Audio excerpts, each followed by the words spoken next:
Live from New Delhi, you're watching DD India News Hour, India's voice to the world. I'm Siddharth Bharadwaj. Coming up in the next hour. Crown Prince of Abu Dhabi meets India's Prime Minister Narendra Modi. Trade, investment and technology dominate the agenda of talks.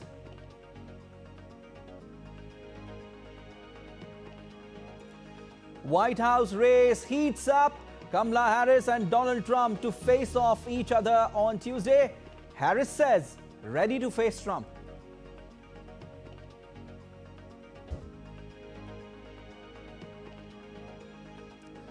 Huge rally in Pakistan calls for release of former Prime Minister Imran Khan.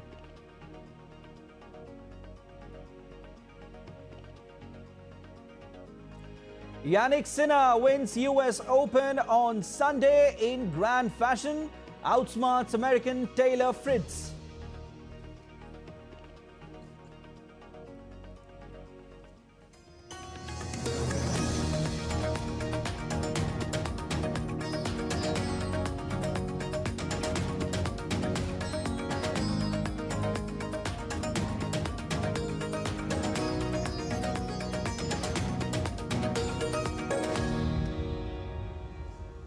The Crown Prince of Abu Dhabi, Sheikh Khalid bin Mohammed bin Zayed Al Nahyan, met India's Prime Minister Narendra Modi at New Delhi's iconic Hyderabad House. Both the leaders had bilateral talks on a wide range of issues of bilateral relations and future areas of cooperation between the two countries. This is his first visit to India as the Crown Prince of Abu Dhabi.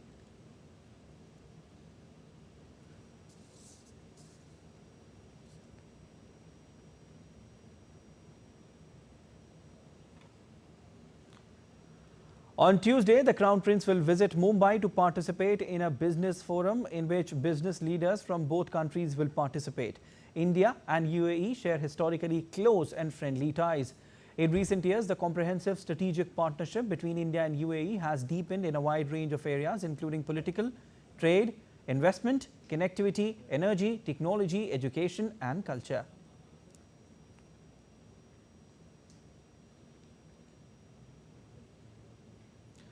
All right, and DD India's Jessica Taneja joins us live for more on the story. Hello, Jessica. Crown Prince of Abu Dhabi has met Prime Minister Narendra Modi. What are you getting for us? Well, as you saw, he met with the Prime Minister this morning, and he was expected to visit Rajghat as well, where he will lay the wreath at the Mahatma Gandhi statue and pay tribute to India's father of the nation. Once perhaps that ends, he will call on President Draupadi Murmu, and later in the evening he's expected to travel to Mumbai, where he is meeting with business leaders in Mumbai, along with the Council of Ministers that are accompanying him in this visit, his maiden visit to New Delhi. When it comes to the bilateral talks, we're awaiting the outcomes as to what all was discussed, but what we do know is the crisis in West Asia was also point of discussion, and also looking at the emerging sectors where the two sides can further invest and look for further collaborations. As you know, the Comprehensive Economic Partnership Agreement that was signed between the two in 2022 has been significant in more ways than one. So looking at the trajectory of that and what new initiatives.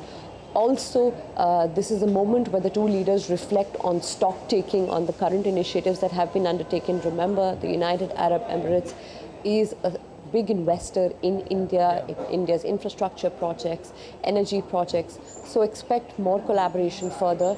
But at this point, we'll have to wait for the outcomes that will be given to us later in the day. All right, thanks for your analysis, Jessica.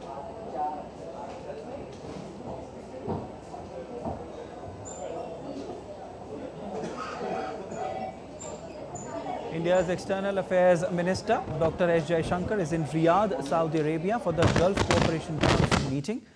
On the sidelines of the GCC meeting, the EAM met the Prime Minister and Foreign Minister of Qatar, Sheikh Mohammed bin Abdul Rahman Al Thani. Both the leaders discussed taking India-Qatari bilateral ties forward. The EAM appreciated his insights and assessments on regional developments.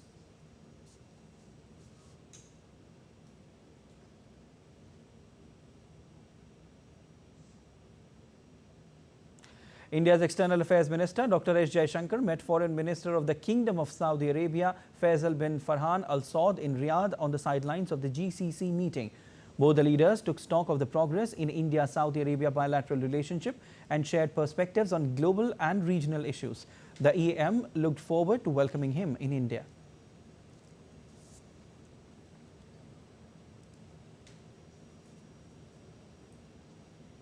On day one of his visit, India's External Affairs Minister Dr. S. Jaishankar visited the Saudi National Museum and King Abdulaziz Foundation for Research and Archives in Riyadh. The minister's visit to the iconic place brought out India's deep historical connect that now serves as a foundation to develop a strong contemporary relationship. On the second leg of the visit, External Affairs Minister will travel to Germany from 10 to 11th of September. This will be his third visit as minister to Berlin. Both India and Germany share a robust strategic partnership, and Germany is one of India's prominent trading partners and among the largest foreign direct investors. The External Affairs Minister will thereafter travel to Switzerland for an official visit from 12 to 13th of September. Third India-US Defence Acceleration Ecosystem, or the Indus-X Summit, will begin in California on Monday. Ahead of the summit, India's Defence Minister Rajghat Singh has stressed that Indian and the American startups and innovators are important to our national security. In a social media post on X, Rajghat Singh said, and I quote, "The India-US Defence Acceleration Ecosystem Indus-X Summit gives technology leaders in India and the United States a vibrant platform to foster partnerships and collaborations in defence sector. Wishing the event a grand success." The two-day summit has advanced the commitment to build an innovation bridge under the initiative on critical and emerging technology.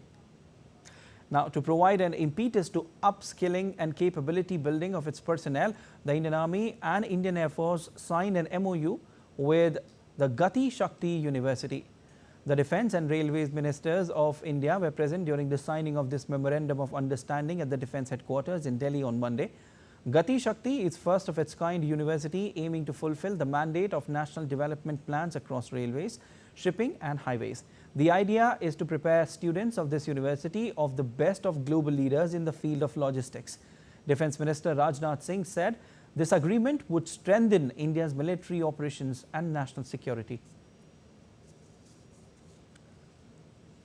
जब हम रक्षा क्षेत्र में आत्मनिर्भर भारत की बात करते हैं तो इस आत्मनिर्भरता से हमारा आशय यह होता है कि हमारी सेनाओं की जो ज़रूरतें हैं उनकी पूर्ति हमारे खुद के साधनों से हो। जैसे यदि हम लॉजिस्टिक्स के लिए एक्सपर्टीज की ज़रूरत है तो उसकी ट्रेनिंग हमें हमारे अपने गति शक्ति विश्वविद्यालय से ही मिले। यदि हमें इक्विपमेंट चाहिए तो वह भी हमें भारत की इंडस्ट्री द्वारा ही निर्मित किए हुए मिले। हमारा स्पष्ट मानना है कि एक सशक्त भारत की नींव आत्मनिर्भर होकर ही रखी जा सकती है और मुझे पूरा विश्वास है कि यह समझौता इस दिशा में अपनी बहुत ही महत्वपूर्ण भूमिका का निर्वाह करेगा। Gati Shakti University is based in the Indian state of Gujarat in Vadodara. Railway Minister Ashwani Vaishnav said the university offers multidisciplinary and specialized programs for skilling in multi-modal transportation and logistics and supply chain management. Chief Minister in Gujarat, he had set up the Petro University, he had set up the Forensic University, he had set up many domain-specific universities. The same concept we are now trying to do in logistics sector. So this will cover aeronautics, this will cover railway, this will cover warehousing, ground logistics and marine sectors to begin with, and then we will focus on getting into the deeper things like submarines and other. Well, it's poll season once again in India. Political activities are intensifying across Jammu and Kashmir, with campaigns and rallies getting underway. The polls in the Union Territory are set to commence in the third week of September. The elections are being held in 3 phases, with polling dates scheduled for September 18, 25 and October 1st. The counting of votes will take place on October 8. Monday is the last date for withdrawal of candidature for polls across 26 assembly constituencies in the second phase. These elections mark the first polls to be held in the Union Territory following the abrogation of Article 370. In their manifesto, BJP has declared that Article 370 is now a thing of the past, while the National Conference and the People's Democratic Party have emphasized the restoration of Article 370. Meanwhile, an infiltration bid from across the India-Pakistan border was foiled in Jammu and Kashmir. Based on inputs from intelligence agencies and Jammu and Kashmir Police, Army carried out an anti-infiltration operation, during which 2 terrorists were neutralized. A large quantity of warlike stores, including 2 AK-47s and 1 pistol, have been recovered so far, while search operations still continues for the remaining terrorists. The 54th GST Council meeting is underway in New Delhi. India's Finance Minister Nirmala Sitharaman is chairing the meeting. The last Goods and Services Tax Council meeting was held in June this year, in which the Council had recommended a uniform rate of 12% GST on all steel, iron and aluminium milk cans. The Council had also recommended that services provided by the Indian Railways to the common man, including the sale of platform tickets, facility of retiring rooms and waiting rooms and battery-operated car services will not attract any GST. Let's take a look at other stories making news. India, the United States and Nepal jointly organized a 5-day antiquities trafficking prevention workshop in Chennai. The workshop is being attended by various agencies and representatives from the 3 countries. During the workshop, India's Archaeological Survey of India emphasized the importance of addressing these issues through legal and cooperative means. The North Indian state of Uttar Pradesh will host the Semicon India 2024 event in Greater Noida from September 11 to 13.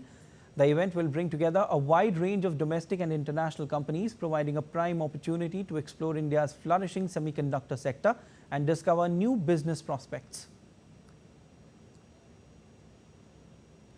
The first pediatric bone marrow transplant has been successfully conducted by Vardhaman Mahavir Medical College and Safdarjung Hospital in Delhi. The procedure was performed on a 9-year-old child diagnosed with high-risk relapsed Hodgkin lymphoma. The transplant was carried out on August 2nd following conditioning chemotherapy and after successful engraftment. The patient was discharged on September 7th.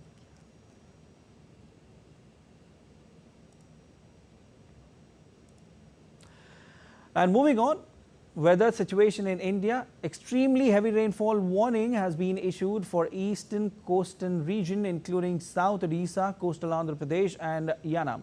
The deep depression is likely to cross Odisha coast near Puri within the next few hours. Later on, it may move northwards towards the North Odisha and West Bengal coasts and intensify into a deep depression. It is likely to move across Chhattisgarh during subsequent 24 hours. India's weather department has issued red warning in 5 districts. Orange warning was issued in 12 districts and yellow warning in 13 districts of Odisha. Heavy to very heavy rainfall is also being observed in East Rajasthan, Chhattisgarh, coastal Andhra Pradesh and Yanam, and it may continue till Tuesday.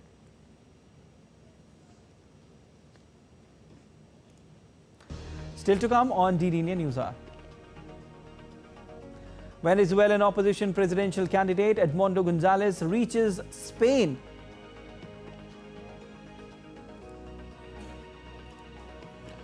In Nigeria, at least 48 people were killed in a fuel tanker truck explosion on Sunday.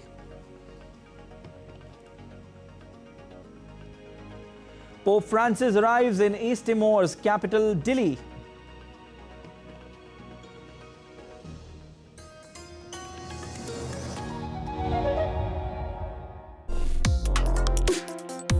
Complex issues, hidden agendas, twists and turns, strategic games. We think all dots are linked. We just need to connect them. Join me every week as I connect the dots to unravel hidden designs in statecraft, mysteries, and decode issues that matter to you. Watch Connecting the Dots with me at these times on DD India.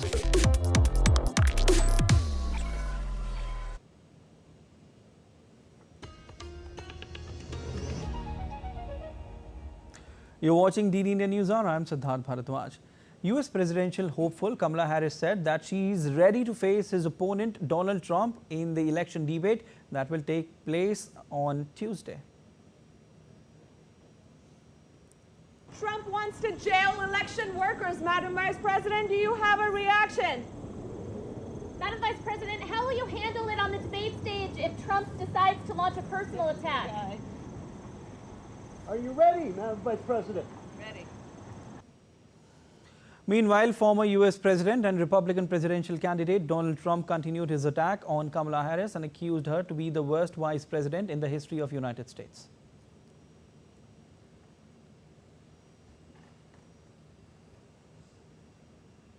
Kamala Harris and Donald Trump will encounter each other in their first much-awaited debate on Tuesday. Both are preparing for the mega event in the runoff to the election that will take place on November 5th. Here's a report by Akhilesh Suman on how the debate will take place.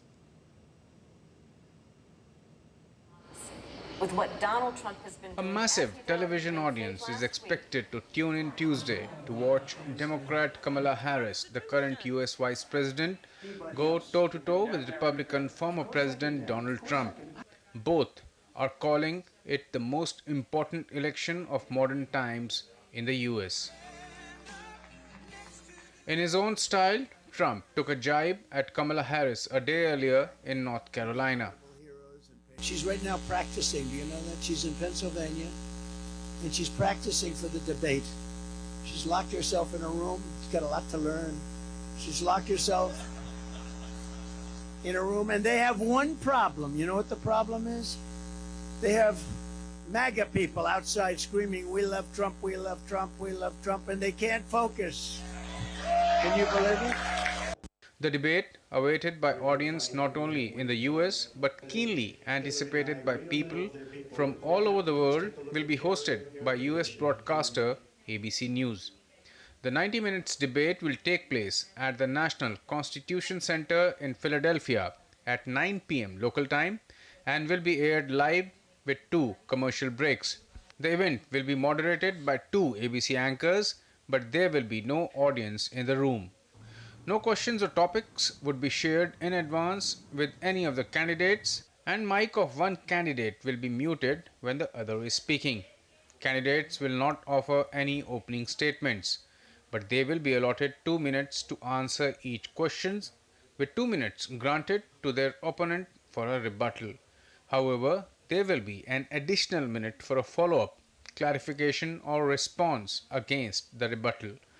No pre-written notes will be allowed, but the candidates will be given a pen and a paper to note down and also be given a bottle of water. The candidates will stand behind podiums through the entire length of the debate, and no contacts will be allowed at any point of time, even during the commercial breaks. The debate gets interesting as rating for Trump has increased this week at 48%, surpassing Harris's 47%, according to a New York Times poll. According to AFP, many American voters are looking forward to discussions on policy and values, but they also will be closely watching the candidates' style, composure, and presidential bearing. However, some observers are portraying the debate as one between Kamala the cop versus Gish Galloper Trump. They remember Kamala Harris as a prosecutor in the past and Trump as a convicted felon. Akhilesh Suman's report for DD India. From Gerald Ford's catastrophic Soviet gaffe to Ronald Reagan's witty remark about his age and Joe Biden's infamous implosion, US presidential debates have featured jaw-dropping moments. Here's a report mentioning some of the most memorable in modern US politics. Iconic gaffes, scandals and chaotic moments. This all is not new during US presidential debates. Sweaty Nixon versus confident Kennedy. On September 26, 1960, a first televised debate of its kind, Republican Richard Nixon looked poised to win the election, but the debate did not go well for him. Nixon refused to wear makeup and appeared pale and sweaty, while young Massachusetts Senator John F. Kennedy looked tanned and relaxed. While Nixon addressed the moderator, Kennedy looked at the camera, speaking directly to his voters. Kennedy went on to defeat Nixon at the polls. Ford versus Carter. In the year 1976, the first debate between Republican President Gerald Ford and Democratic challenger Jimmy Carter was marked by a 27-minute loss of audio. The second debate didn't go well for Ford either when he made a gaffe on Cold War that arguably cost him the presidency. Reagan versus Mondale. Republican President Ronald Reagan was 73 when he ran for the second term against 56-year-old Walter Mondale, but he turned his age into his strength with a witty answer that went down in history. Bush versus Clinton versus Perot. The second presidential debate in the 1992 race pitted incumbent President George Bush against both his future successor Bill Clinton and Ross Perot, an independent candidate. Bush was caught on camera looking at his watch while Clinton talked to an audience member during a town hall debate. Years later, Bush admitted he hated debates. Obama versus Romney. In the year 2012, a debate against President Barack Obama, Republican challenger Mitt Romney lamented that the U.S. Navy had fewer ships presently than it did in 1916. Obama's reply stunned the opponent and the comments went viral. Trump versus Clinton. The second debate of the 2016 U.S. presidential election pitting Hillary Clinton and Donald Trump was particularly vicious, coming shortly after the release of a video in which Trump was heard boasting that his fame allowed him to grope women. The Republican billionaire went after his opponent's husband, former President Bill Clinton, accusing him of being so abusive to women. Trump versus Biden. The first debate of the 2020 presidential election featuring Trump and Democrat Joe Biden devolved into shouting and insults, with Trump constantly interrupting him. Bureau Report, DD India. Marking the National Grandparents' Day, which is observed in several countries, presidential candidate and US Vice President Kamala Harris shared a photograph of her Indian grandparents on social media platform X, along with a short account about her travels to India. Posting the photograph, Harris wrote, and I quote, "As a young girl visiting my grandparents in India, my grandfather took me on his morning walks, where he would discuss the importance of fighting for equality and fighting corruption. He was a retired civil servant who had been part of the movement to win India's independence. My grandmother travelled across India, bullhorn in hand, to speak with women about accessing birth control. Their commitment to public service and fight for a better future live on me. Today, happy National Grandparents' Day to all the grandparents who help shape and inspire the next generation." Venezuelan opposition presidential candidate Edmundo Gonzalez reached Spain after being granted asylum in the country. Spain's foreign ministry said in a statement, Gonzalez arrived at the Torrent de Ardoz military base with his wife. Venezuelan opposition leader Maria Corina Machado said Gonzalez left Spain because his life was in danger. Gonzalez's exit comes a week after Venezuelan authorities issued an arrest warrant for him, accusing him of conspiracy and other crimes. President Nicolas Maduro dismissed all such assertions and said that there was a right-wing plot to sabotage his government.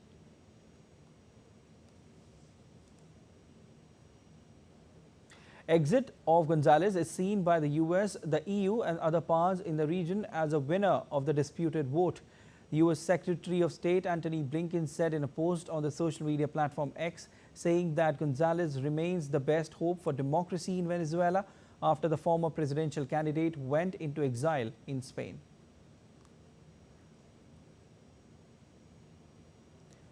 European Union Foreign Policy Chief Josep Borrell said in a statement that no political leader should be forced to seek asylum in another country.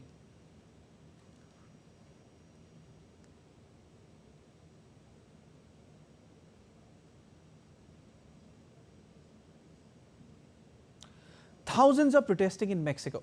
The protesters are mainly court employees and law students who are protesting in the capital Mexico City against a controversial judicial reform proposal. The judicial reform would see judges elected by popular vote. Protesters gathered in Mexico City as Senate began to debate the initiative pushed by outgoing President Andrés Manuel López Obrador. The proposed reform, which would see the election of judges of Supreme Court and other tribunals, has sparked diplomatic tensions with the United States, prompted protests by opponents and upset financial markets.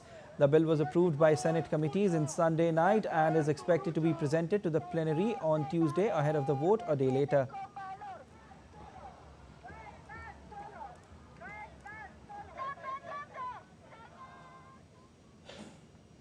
Israel has secured its border crossing between the West Bank and Jordan, where 3 Israeli guards were killed by a truck driver who opened fire before being eliminated by security forces. The deadly attack at the Allenby Bridge crossing has raised fears of the Israel-Hamas conflict's spillover. The attack also came amid surging violence in the West Bank. Israeli Defense Minister Yoav Gallant has said that the country was preparing for a possible escalation in fighting with Hezbollah in Lebanon. Gallant also pledged to eliminate Hamas.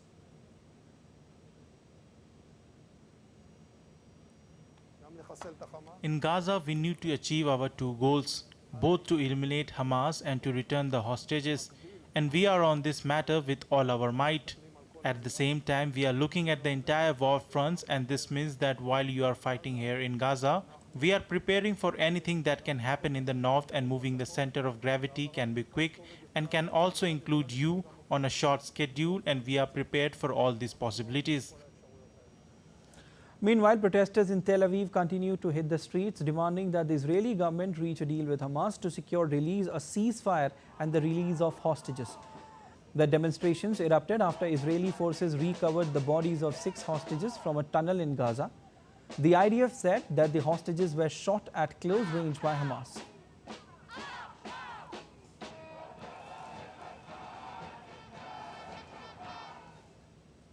Thousands of supporters of Pakistan's jailed former Prime Minister Imran Khan gathered in Islamabad, demanding the release of former Prime Minister Imran Khan.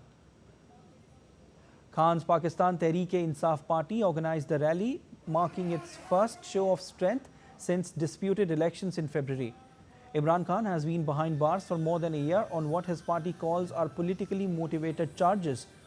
Khan's party had initially planned the protest in July. However, it was postponed when the district administration denied permission.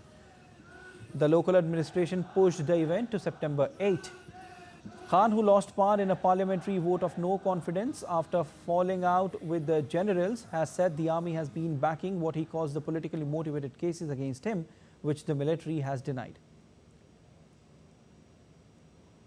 In Sri Lanka, the National Election Commission has summoned all the candidates contesting the presidential election and their representatives for a discussion on Monday.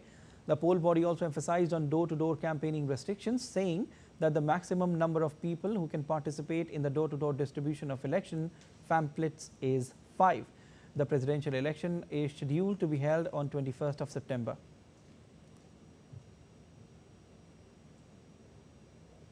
Efforts to conserve vultures in Nepal have fructified, with the number of vultures in Pokhara and surrounding areas surging by 22%. The number of vultures across Nepal declined from 1.6 million in the 1990s to less than 20,000 today.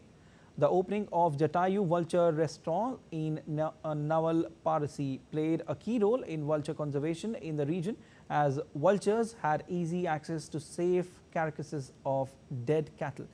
Likewise, Bird Conservation Nepal has set up 7 more such feeding centers in the Rupandehi, Dang Kailai, Kaski and Sunsari districts. The diclofenac drug administered to livestock, one of the major causes of the declining vulture population, which Nepal banned in 2006. Nepal has declared 76 districts of diclofenac-free zones for animal treatment. In Nigeria, at least 48 people were killed in a fuel tanker truck explosion on Sunday following a collision with another truck in north-central Nigeria. The truck was carrying travelers and cattle, while several other vehicles were also caught up in the accident. Nigeria's state-owned firm NNPC Limited last week hiked the price of gasoline by at least 39%, the second major increase in more than a year, but shortages have continued, forcing motorists to queue for hours in the country's major cities and towns. Let's take a look at other stories making news around the world. Pope Francis has arrived in East Timor's capital Dili on Monday after his departure from Papua New Guinea. He He has been accorded a warm welcome by the people waiting eagerly for his arrival. From here, he will travel to Singapore. Pope Francis is on a 12-day visit to Southeast Asia and Oceania.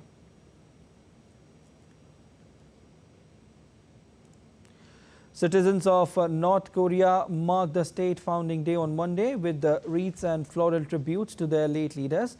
The Democratic Public Republic of Korea, or DPRK, was founded in 1948 by the grandfather of current leader Kim Jong-un.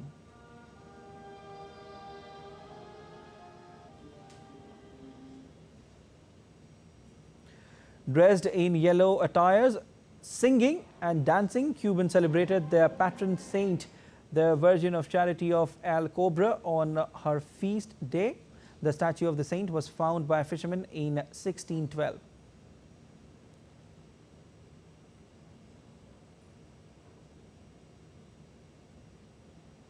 And still to come on DD India News Hour, we will discuss in depth about India's ties with West Asia and its impact.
You're watching DD India News Hour. I'm Siddharth Bharadwaj, and a quick recap of the headlines.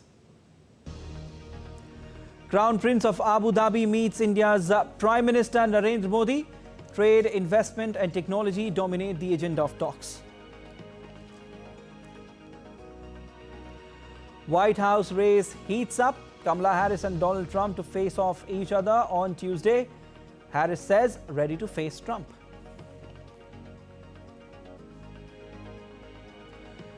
Huge rally in Pakistan calls for release of former Prime Minister Imran Khan.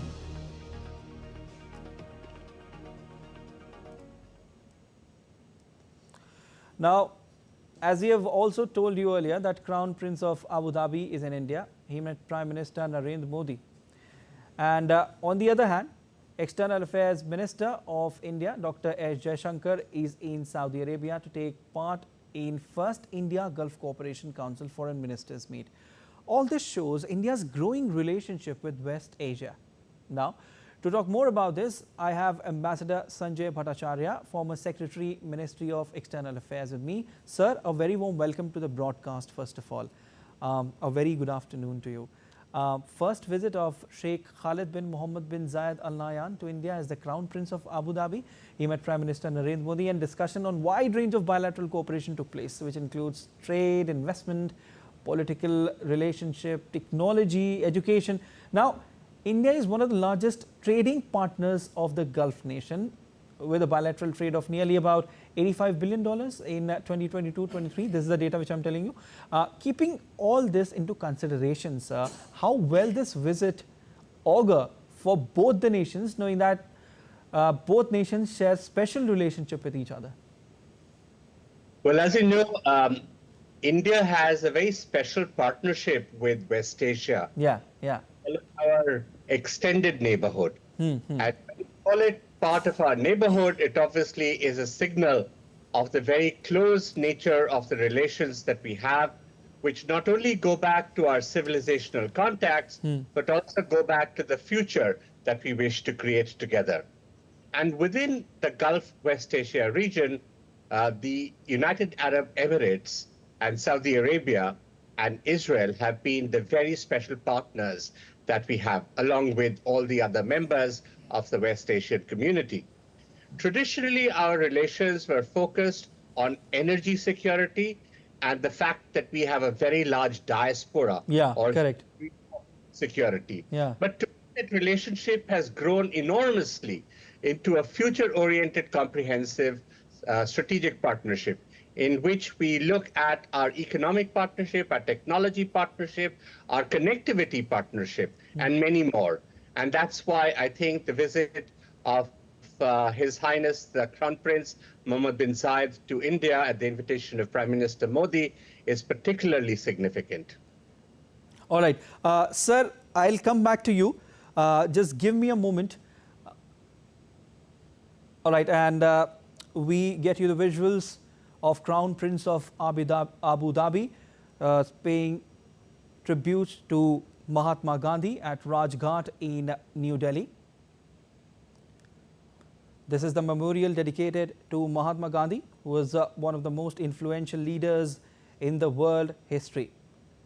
Mahatma Gandhi introduced the idea of non-violence or ahimsa and fought for the country's independence. Also, he left an indelible mark in the hearts of everyone. The Crown Prince of Abu Dhabi is in India at the invitation of Honorable Prime Minister of India, Narendra Modi. Both India and UAE enjoy warm, close and multi-dimensional relations based on strong political, cultural and economic ties.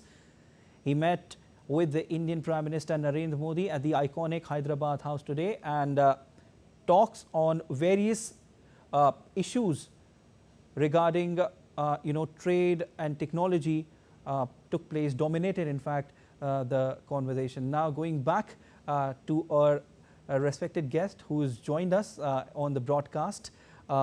Sir, continuing the conversation, we were talking about the expatriate community in the United Arab Emirates, which is about 3.5 million. And how do you analyze the fact that it acts as a bridge between the two nations and augur well for both the nations? Well, as you know, the Indian community's presence in the Gulf region has been there for a very long period of time. And within that, in recent years, the size of the community in the United Arab Emirates has grown the fastest and most significantly. And today it has overtaken the Indian diaspora that is present even in Saudi Arabia. The importance of the Indian community is that it represents both categories of workers, skilled workers, as well as very, very highly qualified professionals. And therefore, the kind of contribution that the Indian community makes welfare and growth and development of the United Arab Emirates is very significant.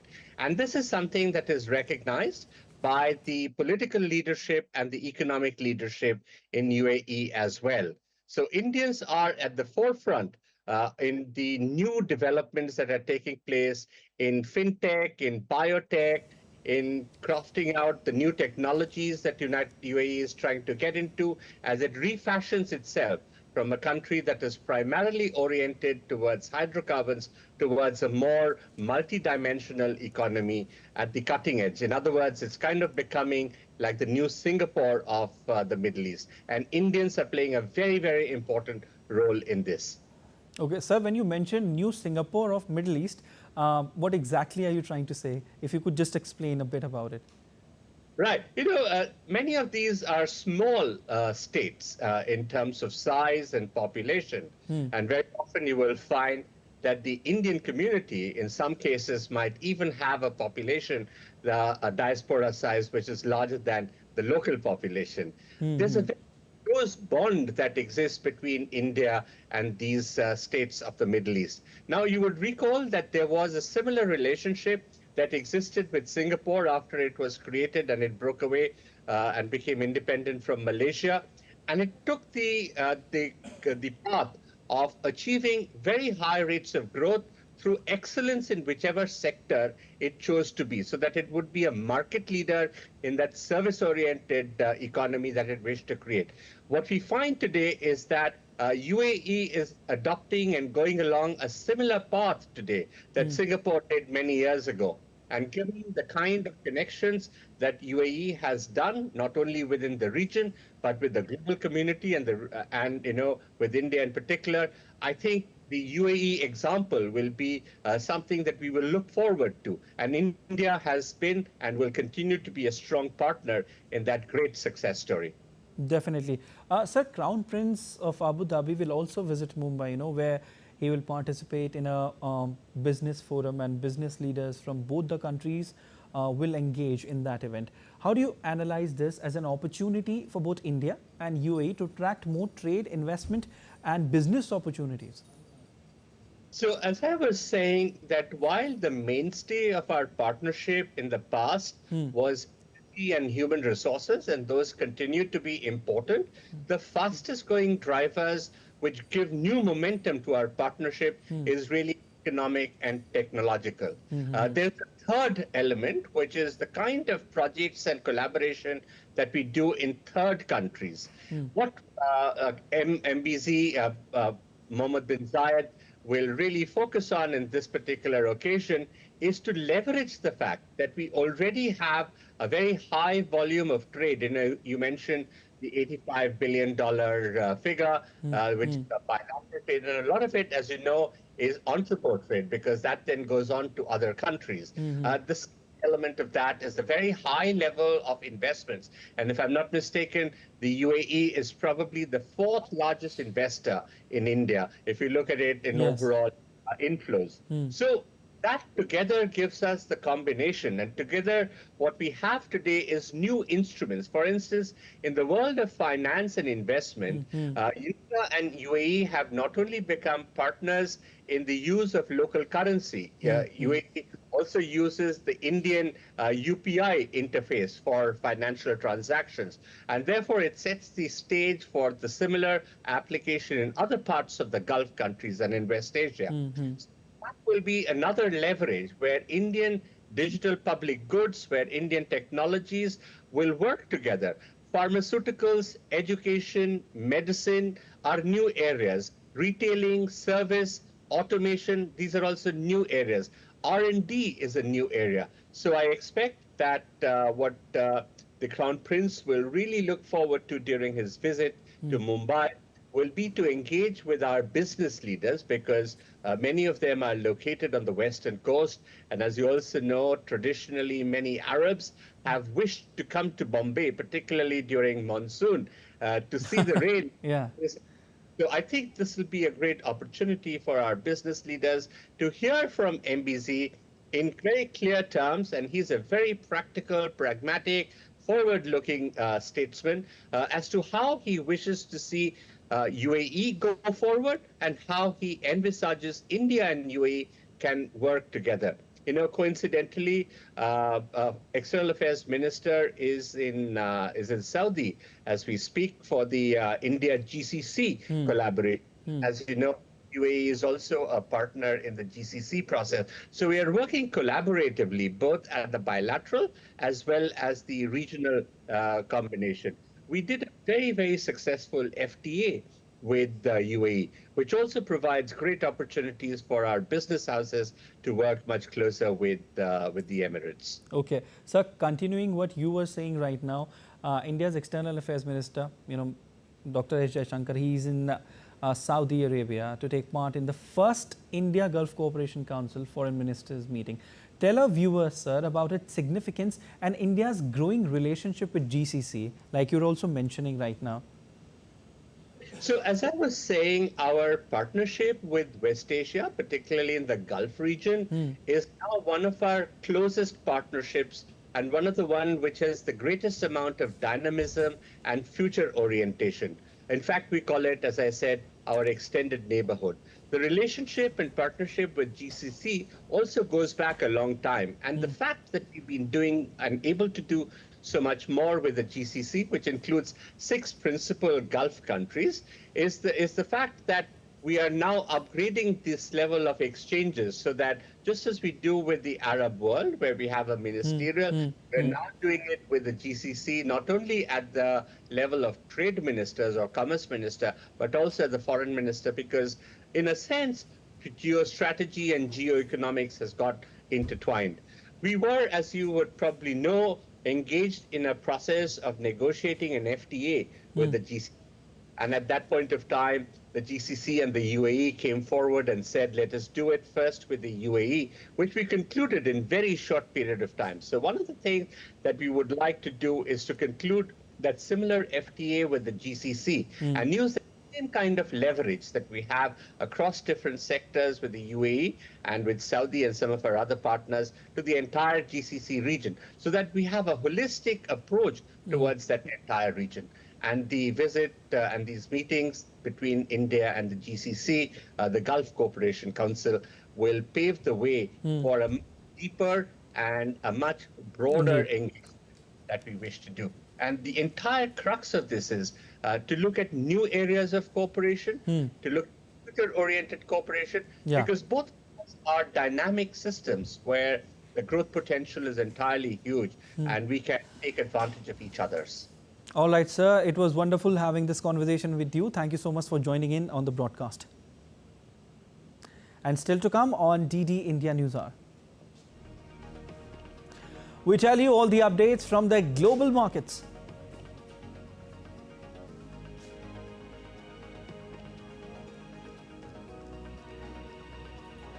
India shines at Paralympics with a glittering medal haul, boasting a total number of 29 medals, including 7 golds. Rishabh Pant returns, uncapped pacer called up as India named squad for first Bangladesh test.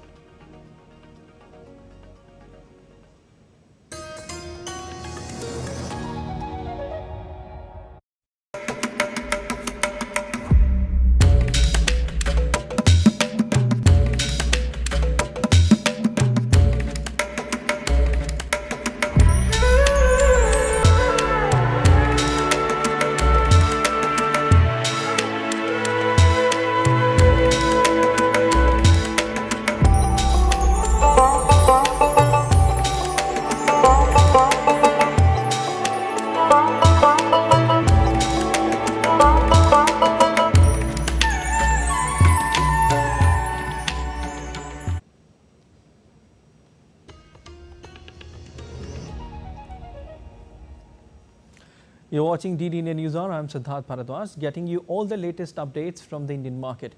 The Nifty is up by at least 32 points and is around 25,000 points, while the Sensex is up by over 200 points and is at more than 81,000 points.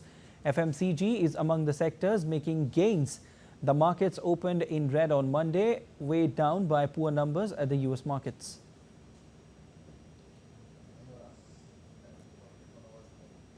China stocks fell to a 7-month low on Monday as August inflation data deepened economic worries. Hong Kong shares declined 2% amid weak regional sentiment, while China's blue chip index dropped 1.06%, hitting the lowest level since early February. The Shanghai Composite Index was down 0.9%. Energy shares led the declines. Hong Kong's Hang Seng Index lost 1.92%. Around the region, MSCI's Asia ex-Japan stock index fell by 1.32%, while Japan's Nikkei index was down 1.82%. The price data released on Monday stocks expectations of further easing from authorities to stimulate growth, pushing down Chinese bond yields and weakening the yuan.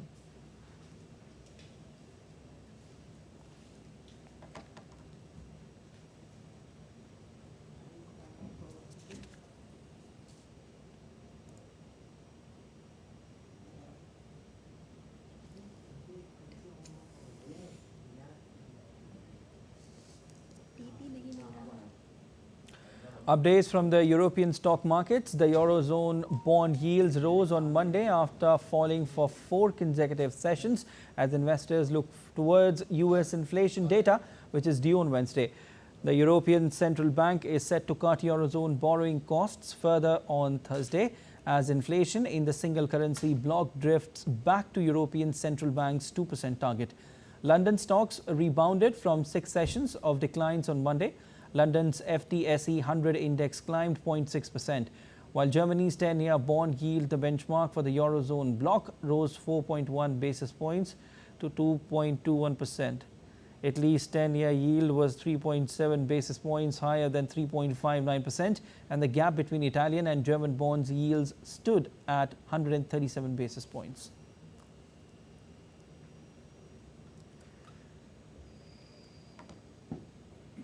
And time now for sport updates, and for that my colleague Deepika Mehta is there. Hello Deepika, very good afternoon to you.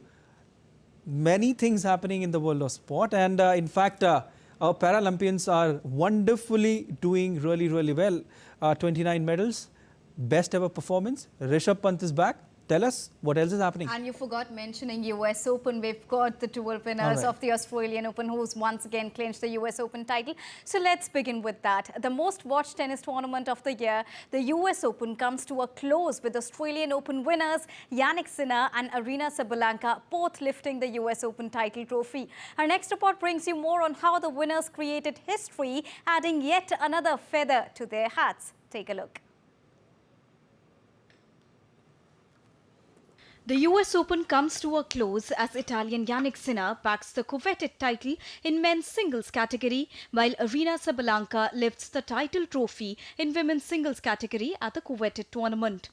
Interestingly, Sinner and Sabalenka both won the US Open and Australian Open in the same year. Jannik Sinner produced a brutal display of baseline power as he became the first Italian man to win the US Open with a 6-3, 6-4, 7-5 victory over American Taylor Fritz in the final to secure his sixth title of the season. The result will push him more than 4,000 points clear of new world number 2 Alexander Zverev. On the other hand, in women's category, Sabalenka clawed her way back from injury and disappointment to hoist the US Open trophy. She dropped only one set on the road to the final and downed American Jessica Pegula by 7-5, 7-5 after finishing runner-up a year ago. Aryna Sabalenka's victory at the US Open marked her third Grand Slam title, making her one of only 5 women to win both the Australian Open and US Open in the same year. In 2024, Sabalenka clinched her 6th WTA 1000 title at the Cincinnati Open, defeating Jessica Pegula in straight sets. The 2024 US Open surpassed 1 million fans in attendance for the first time ever, making it the most loved Grand Slam event in the sport of tennis. Sports Desk, DD India. On to Paris Paralympics now. The Paris Paralympics came to an end on Sunday in a phenomenal closing ceremony.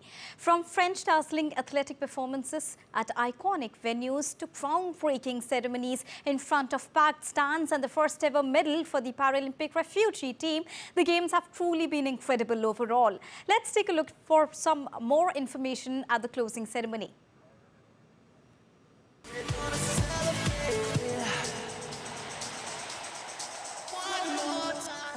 The Paris Paralympics 2024 came to an enthralling end with a spectacular closing ceremony at the Stade de France. Some 24 French DJs, including electronic music pioneer Jean-Michel Jarre as well as Cassis, played in the final part of the event, creating a memorable atmosphere.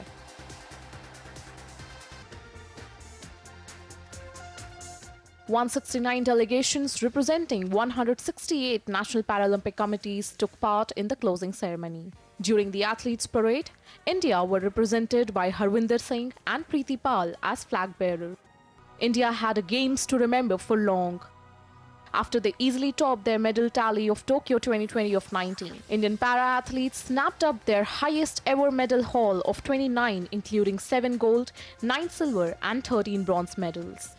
This impressive performance ensured that India ended their Paralympics campaign at the 18th position in the medals table. The athletes and the crowd defied rain to dance to some of the incredible music, marking an end to what has been a tremendous month and a half in Paris. Cheery spectators came out of the stadium after the closing ceremony ended in a spectacular display of fireworks. It was very beautiful. The ceremony was a firework display in a way, a beautiful way to end this unforgettable experience that are the Olympic and Paralympic Games. I found it very festive, very joyful. We were saying to each other that it was surely the ceremony to see live. In fact, it was a giant party. We did nothing but dance for an hour. with all the people around us, and there was a crazy atmosphere. It was incredible. Honestly, we were amazed. Paris Mayor Anne Hidalgo handed the Paralympic flag to International Paralympic Committee President Andrew Parsons, who then presented it to Karen Bass, Mayor of Los Angeles, that will host 2028 Games. Bass is also the first black woman mayor to receive the Paralympic flag during the closing ceremony. The 17th edition of the biggest sporting extravaganza hosted more than 4,000 athletes from around the world competing in 549 medal events. Sports Desk, DD India.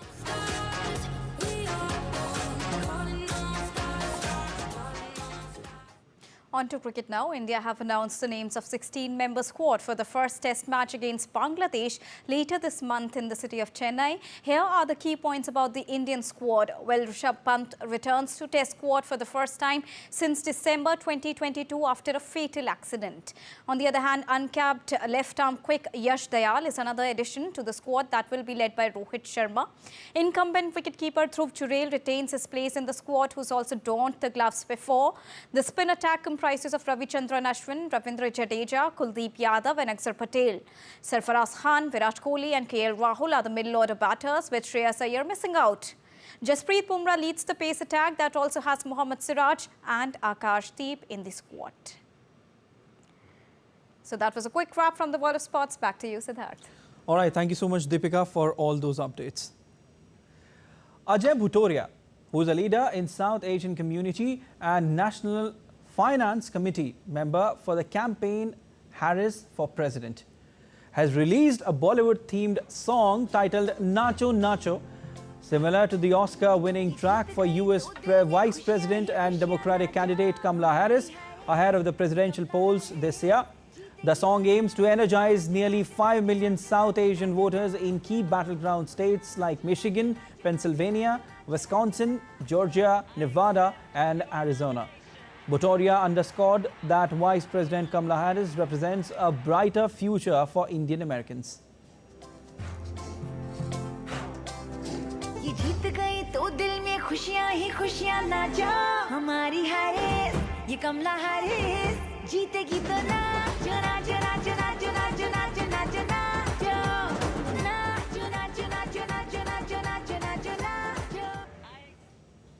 Well, Nacho Nacho is really doing the rounds all over the world, I must say. That's all for this edition of DD India News Hour. But let us know your thoughts on the news of the day. For those on the go, you can get all the latest news and updates from India and across the world on the DD India mobile app. The app is available on both Android and iOS platforms. Scan the QR code on the screen to download now.